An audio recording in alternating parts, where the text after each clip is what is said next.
বাংলাদেশ যুক্তরাষ্ট্র শুল্ক ইস্যু নিয়ে তৃতীয় ধাপের আলোচনা আনুষ্ঠানিকভাবে শুরু হয়েছে। মঙ্গলবার যুক্তরাষ্ট্রের স্থানীয় সময় দুপুর 2টায় এই বৈঠক শুরু হয়।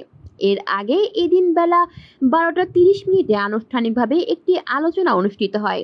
বিকেল 5:30 পর্যন্ত এই আলোচনা চলবে বলে জানা গেছে। এছাড়াও আগামীকাল স্থানীয় সময় সকাল 9টায় আবার আলোচনা শুরু হবে। বৈঠকের আগে বাংলাদেশ প্রতিনিধি দল আজ সকালে ওয়াশিংটনে পৌঁছায়। এতে বাংলাদেশ দলের নেতৃত্ব দিচ্ছেন বাণিজ্য উপদেষ্টা শেখ বশির উদ্দিন। এই প্রতিনিধি দলে আরও আছেন প্রধান উপদেষ্টা, জাতীয় নিরাপত্তা উপদেষ্টা ও রোহিঙ্গা সমস্যা বিষয়ক high representative doctor Khalilur Rahman, বাণিজ্য সচিব মাহবুবুর রহমান ও বাণিজ্য মন্ত্রণালয়ের অতিরিক্ত সচিব ডক্টর নাজনীন কাওসার চৌধুরী। এছাড়াও বিভিন্ন মন্ত্রণালয় ও দপ্তরের কর্মকর্তারা ঢাকা থেকেই বৈঠকে ভার্চুয়ালি অংশ নিয়েছেন।